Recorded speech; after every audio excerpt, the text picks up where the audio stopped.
Privilegios para usuarios para que tengan acceso a pruebas en Ofimedic 7.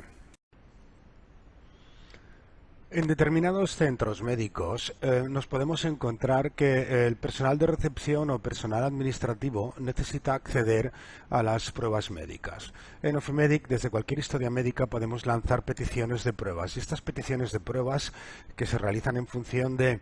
tipos de pruebas predefinidos, bien, que configuramos en historias médicas como tipos de prueba, cada uno de los tipos de prueba pues, puede tener pues, su propio modelo de petición de prueba. Bien, estos tipos de prueba pueden estar enlazados también con, por ejemplo, con algunos laboratorios, de manera que lo que permitimos es de que la prueba, una vez el médico la genera, automáticamente esta prueba pues se envía al laboratorio y el sistema automáticamente los descargará. Esto para consultar con qué laboratorios estamos integrados, bien, es mejor que siempre nos consulten a nosotros para ver qué posibilidades hay para utilizarlos. Bien,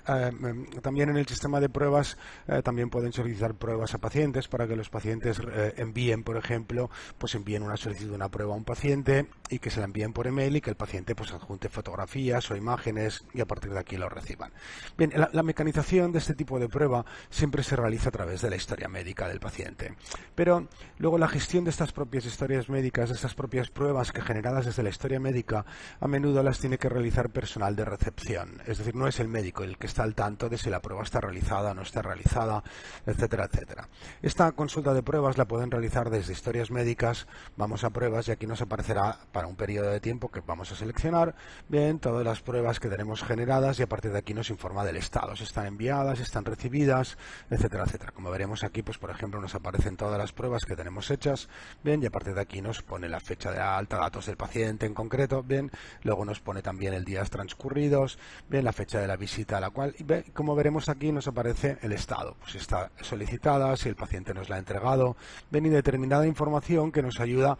si está enviada por email, si está descargada, cuándo está descargada, y a partir de aquí nosotros tenemos el control de aquellas pruebas que hemos enviado,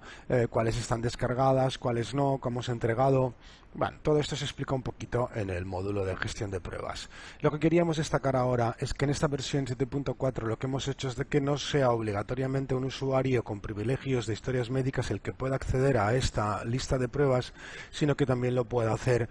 cualquier otra persona que tenga permisos para acceder a pruebas. Y lo único que hemos hecho ha sido añadir un privilegio más en la lista de privilegios de usuarios facultativos, en la cual le podemos indicar a un paciente, vamos a elegir uno por ejemplo para que lo vean.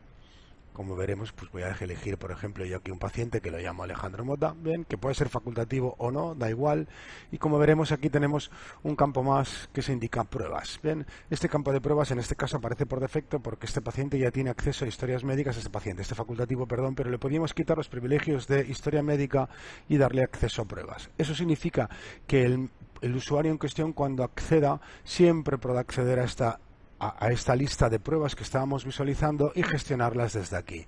Con eso lo que evitamos es de que el usuario tenga que tener permisos de historia médica, sino que sencillamente ese usuario solo podrá acceder a las listas de pruebas y comprobar las listas de pruebas y ver el estado de cada una de ellas, facilitando mucho la gestión y asegurándonos de que no demos privilegios no adecuados a personas, bien, que no tienen por qué acceder a la historia médica. Repito, el acceso a pruebas por defecto, bien, si nosotros damos el acceso a historias médicas ya viene por defecto, porque se da por entendido de que una prueba forma parte de la propia historia médica, porque puede contener datos médicos, como es obvio, tanto la prueba enviada como la prueba recibida. Si yo pido una analítica, ya estoy informando del paciente de lo que necesita, y si luego almaceno el resultado de la analítica, lo que tengo es un dato de la historia médica, y como tal el usuario tiene que tener permisos de historia médica. Pero independientemente de esto, sí que está claro que cada centro médico a todos los usuarios le tiene que entregar un documento conforme este usuario está al corriente de lo que la Ley Orgánica de Protección de Datos indica en cuanto al manejo de la información. Pero podríamos necesitar, siguiendo esta misma línea que estábamos comentando ahora, de que no quisiéramos que ese usuario en concreto tuviera acceso a las historias médicas en generales, pero solo acceso a las pruebas. Pues con esto lo pueden resolver fácilmente. Bien, esta mejora, que es muy interesante, la tienen disponible a partir de la versión 7.4.4 de Ofimedic.